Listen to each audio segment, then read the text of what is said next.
right, gentlemen, the Gamesters of Triskelion. It's Season 2 TOS, our first TOS episode for this show. This will be kind of a fun thing to talk about. I haven't watched this in forever. I've never seen it.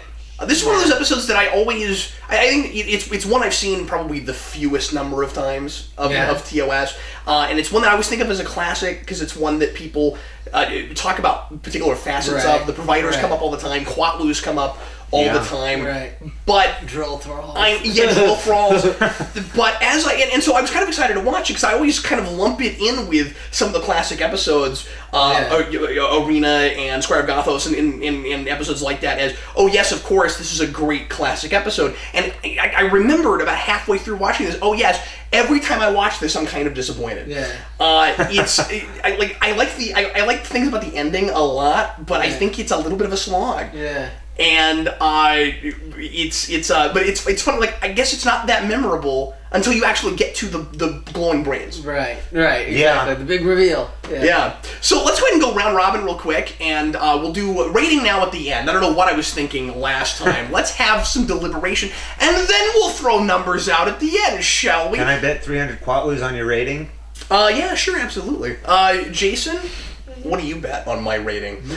Jayson, why don't you start us off? What did you think of the Gamesters of Triskelion, which you keep referring to as the Gangsters of Triskelion? You mean Brandon. Yeah. And I keep referring it to the Gangsters of Looney Tunes. Of Looney Tunes, right. Yeah. That makes sense. Okay, so... Did you like this episode? Yeah. Yeah? What were your favorite bits? The part where they get Did you watch this episode? Yeah, were you but there? I'm I thought I going saw you on the couch, but then figure I were doing out something else. the word. Oh, okay, sure. Yeah, the choking scene. Oh, the choking scene. Yeah. I made fun of Star Trek 09 for that, and then I go back to TOS and I'm like, no, there was a surprising amount of choking in TOS.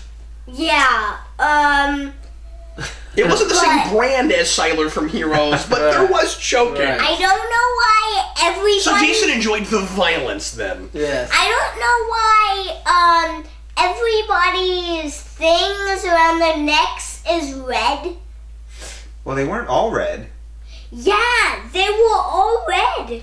I forget. When they get sold. They were clear and they turned red because they glow when they're being punished, right? Yes, they glow. Well, they light up. They lit up during punishment, I think, but also the color represented which provider they were owned by. Oh, that's right. right. The different combinations of colors indicated different providers. The red brain had them, apparently. Yeah, but I think some of them were jointly owned because there was one that had like all three colors. Well, that was he was the master thrall, so he was like... Oh, the drill. Was he a master thrall? Or that's what he said. That's what he did he call himself the master thrall? But remember, one of the brains bets like wins the auction for all the newcomers. Right. Because that's where the famous line, I bet so many Quatloos on the newcomers comes from. Yeah. Apparently they didn't want to break it up. Right. It was just, it was all because they were all humans. We get all of them. It was all... I don't know that you can read that into it. They don't talk about it. It's just I bet this much on the newcomers, and then that brain gets all the newcomers.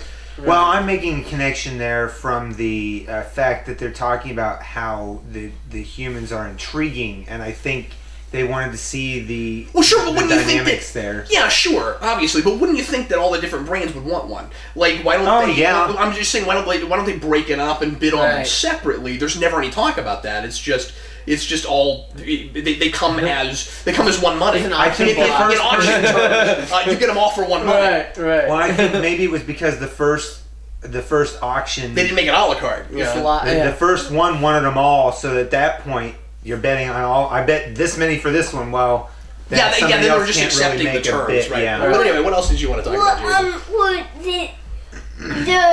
The three that were gonna transport was red, and Cook's gore thing.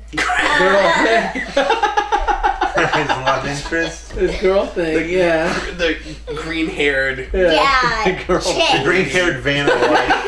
The green-haired chick, right? Right. who seems to have had chlorine poisoned hair. Yes. Yeah, she had red too. Disaster. Anyway, what else did you like or didn't like about this? Was there anything you didn't like about this episode, Jayson? Well, I didn't like that. The Master Orb guy. The Master Orb guy? Yeah. The bald dude. Yeah, I don't know if Flaky Skin Man? Yeah, that guy. That guy. Psoriasis boy. the master of all the serious. Adam, what do you think of this episode? I like parts of it. Yeah, it's that's fun. what I meant. There's some, the brains and the, that stuff's fun. I know some of the stuff is kind of weird, like the part where Uhura was almost assaulted in the cell. And, that was, and then he just gave up on it because it's television. Yeah, and he goes, "You're not allowed to." And Kirk was he goes, "You're not allowed to resist." And then he just leaves, and it never comes up again. Yeah, like I said, Kirk went a little too Zap Brannigan in this episode. This is some of the kind of got a little creepy, Kirk, with the hands. I have a theory with this one and Shatner, because people like to, of course, famously make fun of his overacting in the series, and I think a lot of people have been kind of won over on Shatner over the years and realized, oh yes, the man can act, and that a lot of what was going on in the show, I mean, there's some choices that are odd, but a lot of what's going on in the show is he's given last minute pages, and he's trying to remember his line. Oh yeah, there's a lot of that going on. Last minute rewrites and things. But with as much as people do tend to quote this episode, I think this one in particular must have quite a bit to do with his reputation. Right. This one and because he's so over the top, and there are others too, but I think this one is a big culprit. I think so too. Maybe they used this episode as the best of Shatner to make Zap Brannigan from. Oh yeah, What else were you going to mention? You said this and something else. Oh, which is the one where they have the orbs with the people inside them, and then like they take over Spock's body and his body and the animal Dar's body. Has that. I always have a hard time remembering that episode. Is that blood pumping? Veins,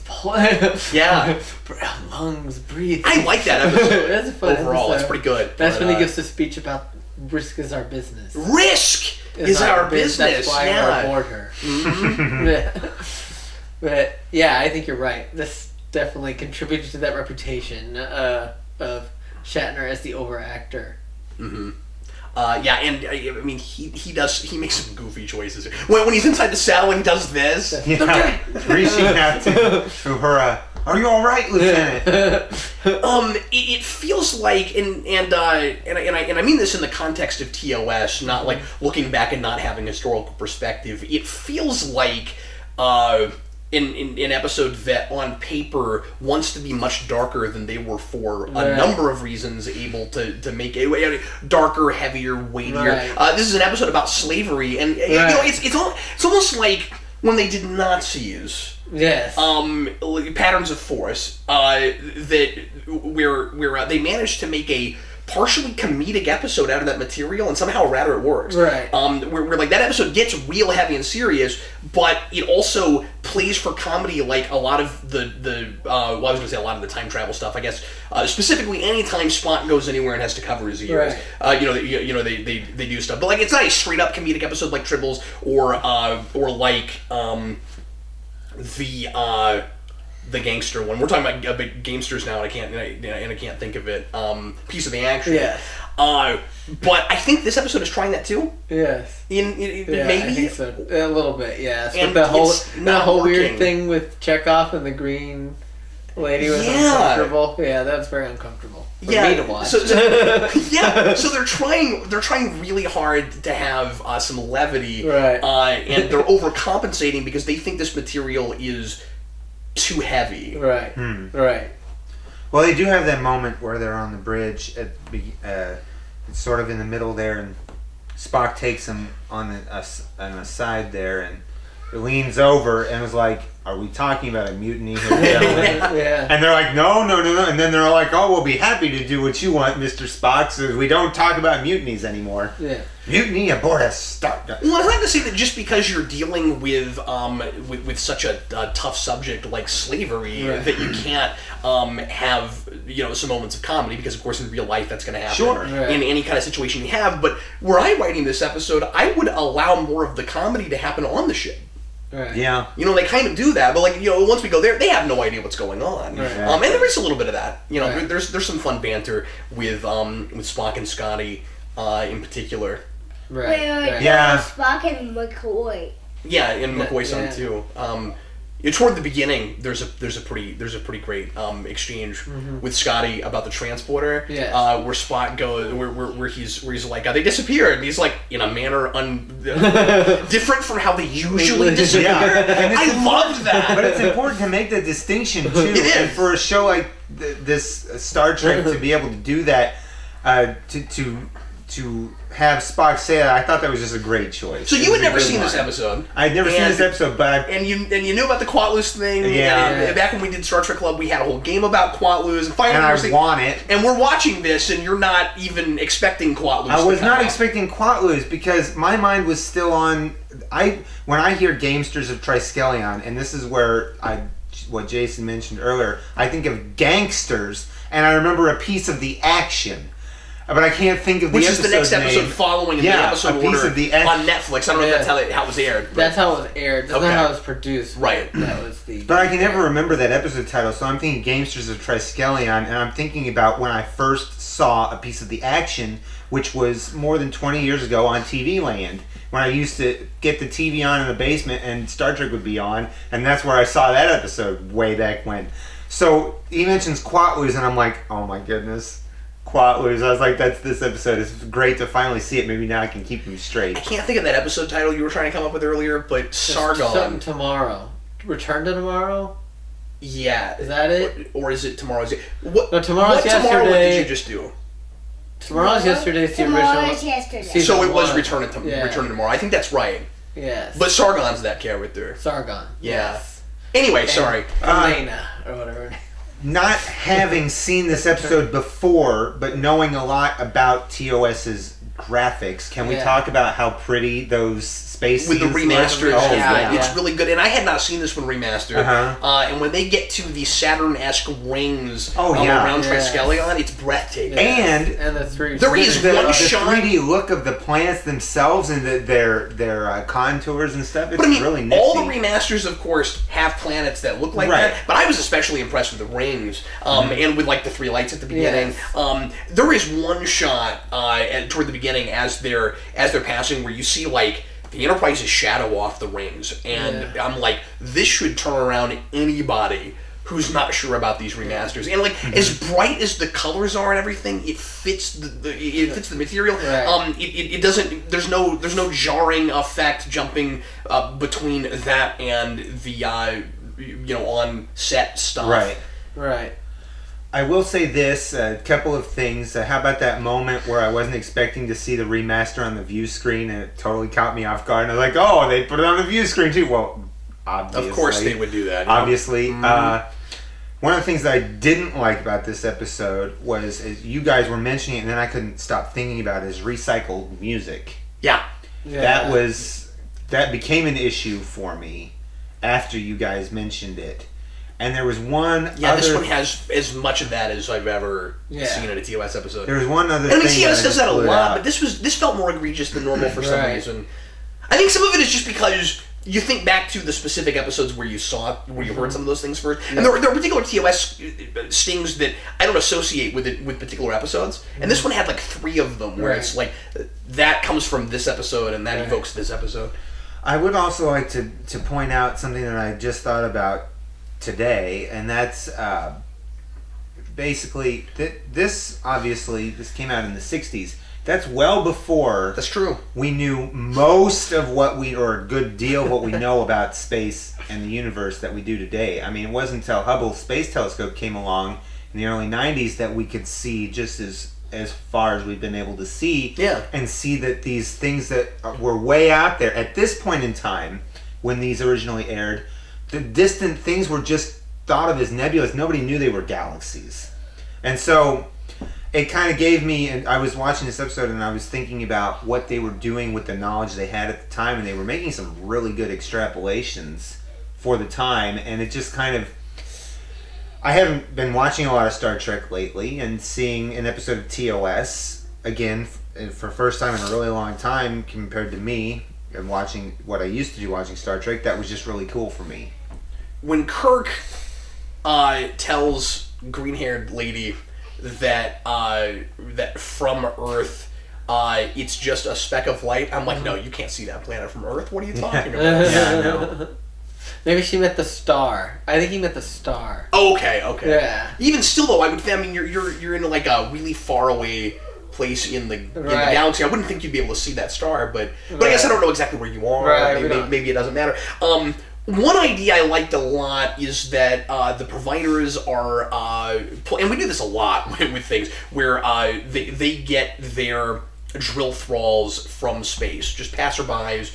I'm assuming passersby. Well, they were 12 light years away from the Enterprise.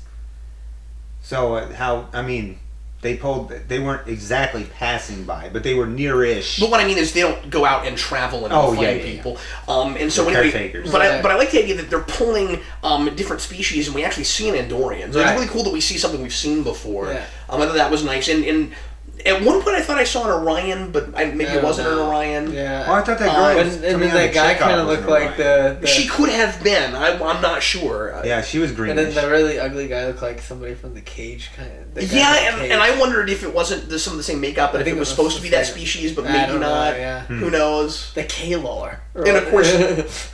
Obviously, they're not thinking as much about continuity as we're going to later, but it is nice that there's some of that world building. Right. Where we go, okay, here's a species we've had in episodes before. Mm-hmm. I feel like that one of the... Because this is post-Journey to Babel, is it not? I don't know production-wise. I think it is. Yeah, Journey to Babel... This would be the first time we saw an Andorian, right? No, Journey to Babel was aired...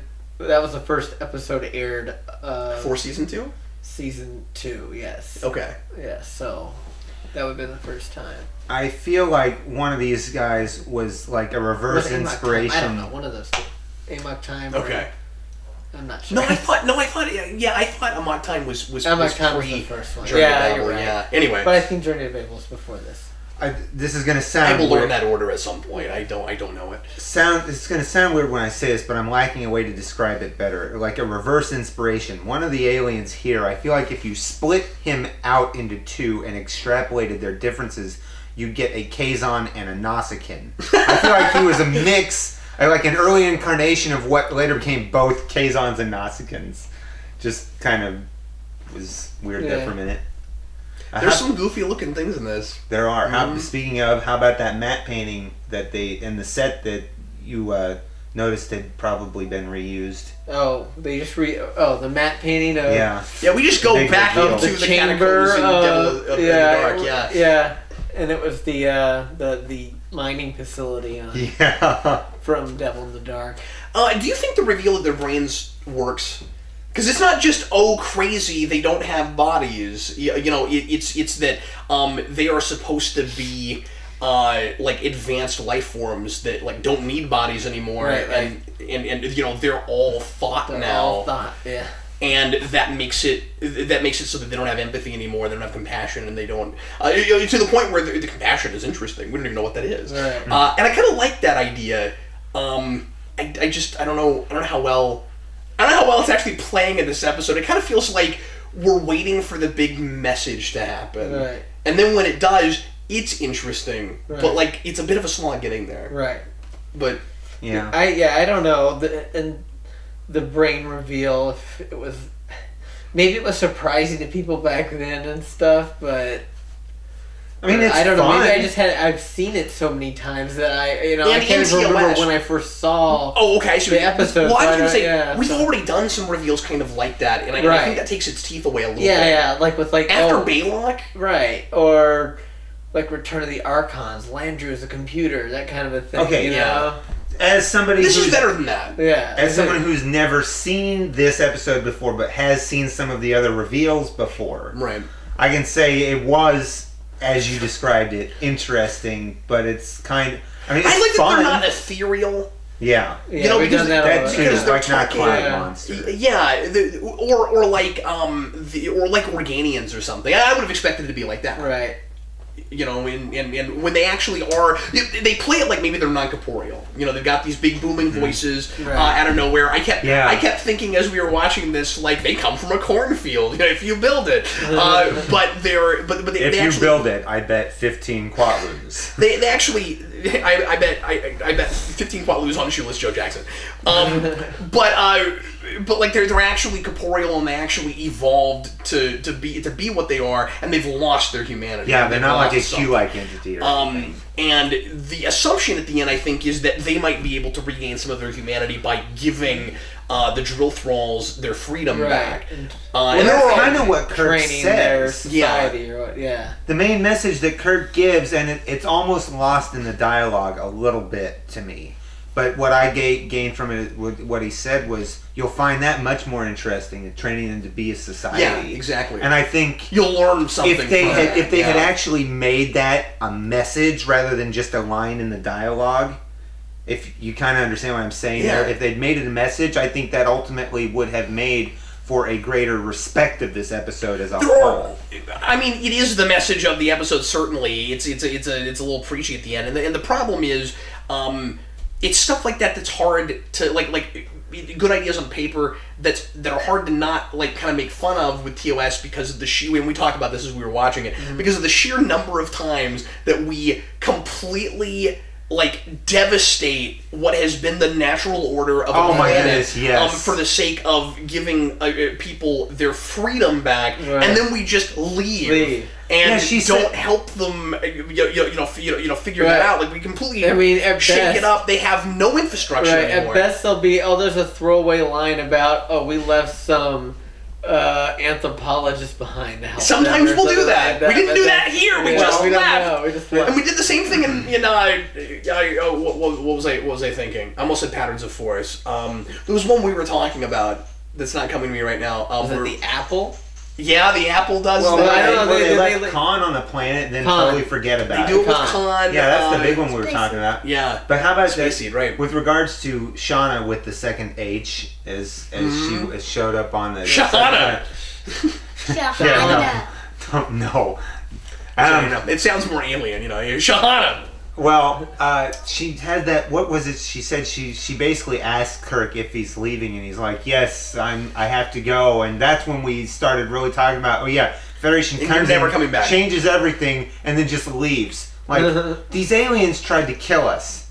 We're gonna let them be in charge of their He basically says early in the episode, we do this all the time. Well, and you know what? Yeah. And you know what? I didn't think about this until you said that. We can't trust these people. No, we can't trust these aliens. The only thing we had to go on is they gave Kirk his word and let him go. That's all we had to go on. Because they could have just been like, yes, sure, of course, we'll train them. And when he's like, train them to run themselves, they wouldn't know the first thing about how to do that necessarily. They're going to create a society.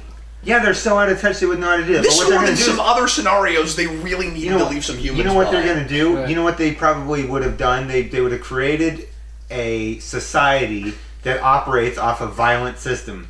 Because that's what they like. Maybe so. I bet that's what the extrapolation of that would have been. I'm sure the punishments for breaking the law would be severe. Well, they'd be capital. Certainly. Let's go ahead and go around and rate. Adam, would you like to start, sir? 0 to 4. What is your rating, sir? I'll give it a 2.5. And I guess, I think that's about where we were with the last one. Yeah, it's average. It's solid, I guess. Just slightly above average. Yeah. Jayson, what about you, man? I'd give it a 2. A 2? He likes it less than you do. Yeah. Well...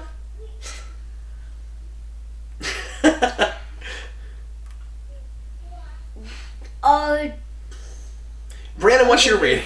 My rating is actually up slightly because it goes up an extra 0.5, so it's going to go up to a 3, and that's simply because Kirk went from 0 to love in like 10 seconds and taught her how to love as long. Taught her how to. And I was we kind of mentioned that when it happened too, and I'm like, that's an extra 0.5 on the old rating scale. Yeah. Just because it's so entertaining. Wait, doesn't she say something like? She's like, what is this concept? Is this love? Yeah. And he goes, that's one word for it, or something like that. No. It was you said that, and I was trying to correct you on that. It was. Is this helping? She was trying to make him feel that. Is this helping? And he says, that's one word. That's what.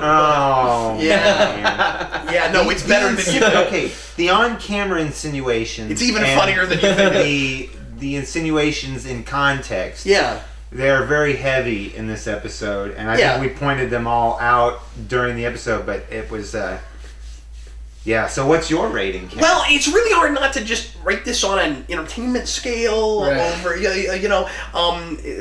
like comparing it to the rest of TOS on a story level. I think it's about a 2.5. I'm with you. Right. I think, it does have those moments that are real classic. It's hard not to look at these things as history sometimes. I can't imagine TOS without Quatlus. I do like some of the world building stuff, and I didn't even pick up on the different collars were different colors for the different brains. That's really cool. Yeah. Like, we thought all that stuff out. That's kind of neat. But yeah, I think I have to go with a 2.5. I think that's where I'm at on it. Also, I meant to say one thing that I didn't particularly care for was this was definitely, you could tell it was a sound stage. Like, the sound was all off compared to what I'm usually thinking of as their... That's not unusual for TOS, though. Well, I'm thinking of probably particular scenes, but yeah. I thought they did a good job dressing the set for this episode. I thought so too. Especially in the scene with the ruin and stuff. We spent a weird amount of time there, but yeah. Oh, he was teaching her to love. Well, anyway, everybody, thanks always for watching. We sure appreciate it. We'll see you again very soon with another one. And right now, we're going to go over to the wheel, and we're going to see what new episode is going to put up for consideration, or I guess just a spin that we are then forced to review down the road. So let's go take a look at that. And going on the wheel is the outrageous Arcana. Yay! So that goes on the wheel. Thanks a lot for watching, folks. We sure appreciate it. We'll see you again next time. Arcana.